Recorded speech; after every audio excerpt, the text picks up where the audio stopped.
et Monsieur Olivier Tiffet, qui nous présente le REAL, studio vidéo mobile autonome.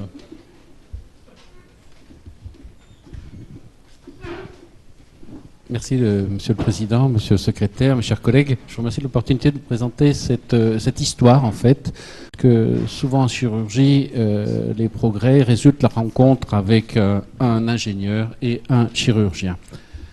Il s'agit d'une collaboration tout à fait bénévole. En 2011, nous avons organisé un premier workshop à Saint-Étienne sur les malformations de l'appareil thoracique antérieur, avec deux demi-journées le matin consacrées à des interventions et l'après-midi des conférences.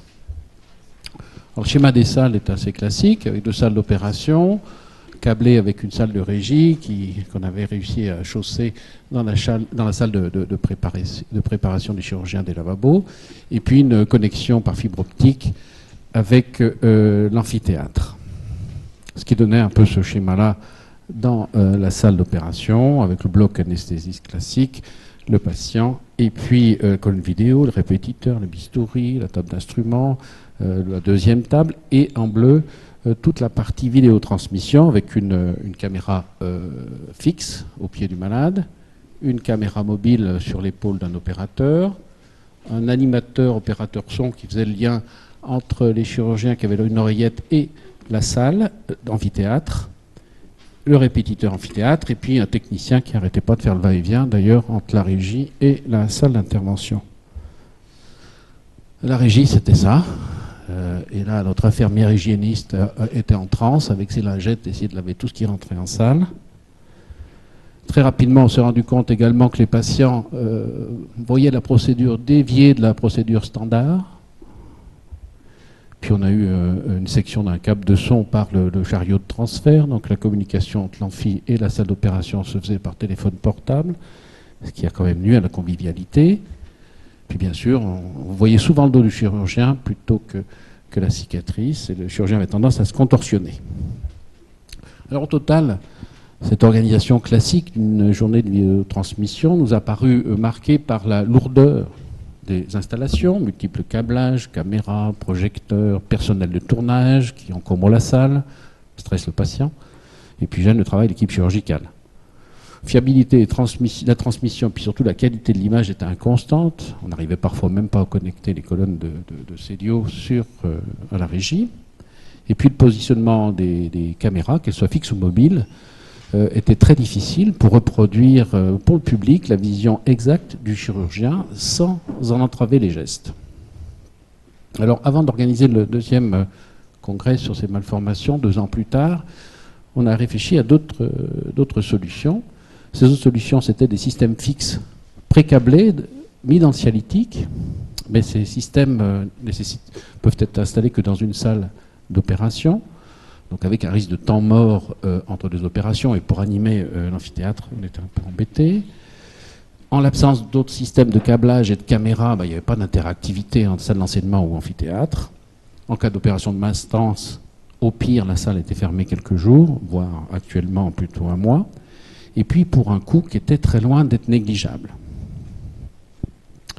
Alors on a pris contact avec une société lyonnaise, Image Média, et dont le responsable est ingénieur. Et très rapidement, on a décidé qu'il fallait s'orienter sur une autre façon de voir ces vidéotransmissions, avec un cahier des charges que nous avons établi. Ce cahier des charges était une norme d'hygiène, matériel mobile, encombrement réduit, et donc la colonne de vidéo de célioscopie s'est rapidement imposée à nous, des caméras de petite taille qui peuvent s'approcher du champ opératoire sans gêner l'équipe, être maniables, surtout pouvant prendre en compte de nouvelles sources.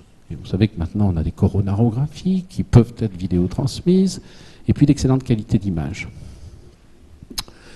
Et donc ça, c'est la première esquisse de Réal Godin, avec cette colonne, 2 bras à l'époque, un bras pour répétiteur qui a été rapidement supprimé, une caméra zénitale au-dessus du champ opératoire et une caméra dite d'ambiance. Ça, c'était le premier prototype que nous avons eu dans la salle d'enseignement du service. On retrouve ces deux caméras qui sont rotatives dans les 3 axes, et un grand écran mosaïque. Ça, c'était dans le garage de M. Gaudin, où trônait le prototype en aluminium, tout près de la tronçonneuse. Très lourd, un peu Panzer. Et c'est ce prototype que nous avons essayé en réel au bloc opératoire. On a rajouté également des faisceaux LED, parce qu'on est obligé de baisser un peu l'intensité de la lumière du cialytique. Il fallait que la lumière soit suffisante. On avait cassé le grand écran, du coup on a pris le petit. Et ça s'est passé, ça s'est déroulé dans d'excellentes conditions. Et ce qui fait que pour le workshop, on a eu cette nouvelle version, ce prototype 3, muni d'une caisse justement pour être lavé. Ça c'est lors du workshop. Une vue de la salle. Et cette vue de la salle, elle est particulière puisqu'on trouve l'animateur, au sol rien d'autre, l'équipe chirurgicale, le répétiteur vidéo, le répétiteur ici de la colonne et les 2 caméras. Une qualité d'image vidéo absolument remarquable.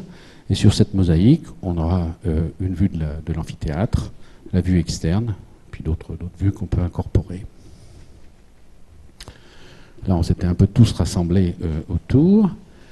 Monsieur Gaudin est à la petite tablette numérique façon iPad et qui peut, avec cette petite tablette, programmer toutes les séries d'images et notamment la mosaïque que l'on voit ici. Une fois déplié, tout le système rentre et passe par le sas d'entrée au bloc opératoire qui est ici. C'est encore une photo d'une vue de la salle, avec une salle parfaitement dégagée. La qualité d'image et de photos, ça c'est des photos qui sont prises par la caméra d'ambiance. Ce qui est très rigolo, c'est que chaque personne regarde un écran différent et l'intervention se déroule parfaitement. Ça c'est une image prise par la caméra zénitale, d'excellente qualité. On voit même les petits grains, petites névus cutanés sur la peau du malade, les plis. La réaction de l'équipe face à l'arrivée d'un nouveau matériel au bloc opératoire a été superbe, puisque la facilité d'utilisation de la tablette par l'iPod circulante a été possible. Elle a pu régler les images. Le pilotage par une seule personne de tout le système est convivial. Et puis, naturellement, la colonne a trouvé sa place au pied du malade. Il restait l'opérateur son en salle. Alors, nous avons trouvé que ce studio vidéo mobile autonome avait tous les avantages des systèmes fixes, antérieurs et mobiles. Le Klein a validé, après de multiples inspections, l'arrivée de ce prototype au bloc opératoire. Faible encombrement, peu de câblage, et cela a permis à l'équipe opératoire de travailler dans des conditions normales.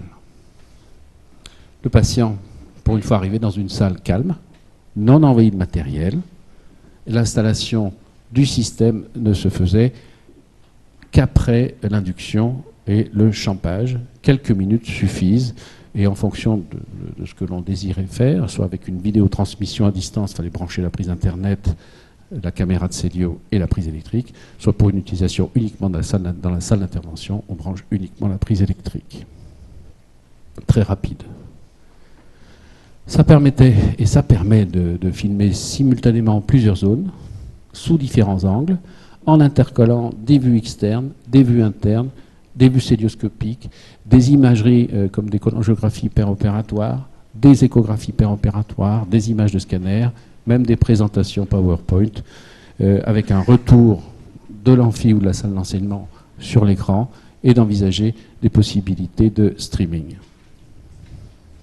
Ça nous a semblé être également un véritable outil pédagogique pour les étudiants qui viennent en salle d'intervention, pour leur permettre de suivre de manière plus importante les interventions, et puis également pour l'infirmière instrumentiste, en cas de chirurgie ouverte, par exemple sur un rectum, elle peut voir ce qui se passe et anticiper la demande du chirurgien.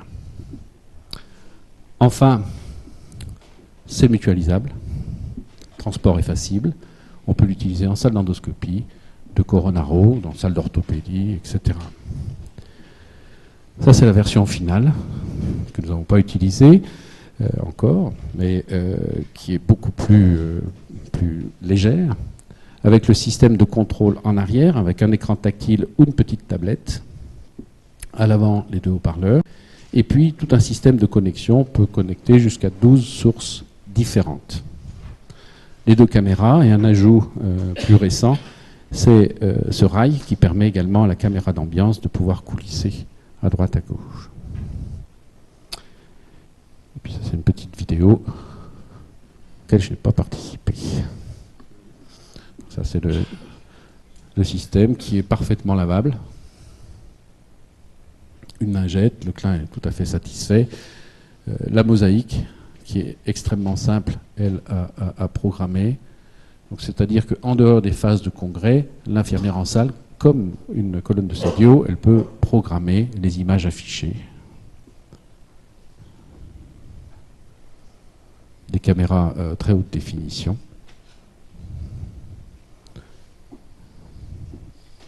Et ceci permet de s'affranchir absolument des obstacles épaules, dos du chirurgien, etc.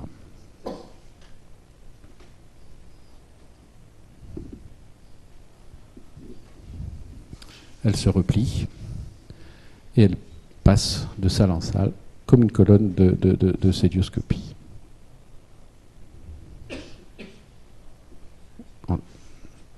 C'est le capot de tout le système de connexion. 2 prises suffisent. Et voilà. Je vous remercie.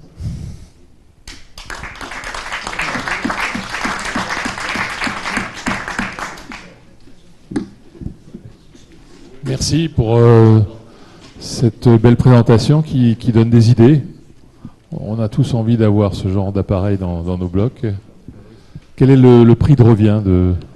Alors là, je n'ai aucun conflit d'intérêt. Donc, comme je l'ai dit, le prix de revient réel, 90 000 €.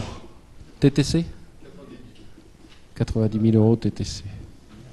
90 000 €, c'est pas excessif. D'autres questions ?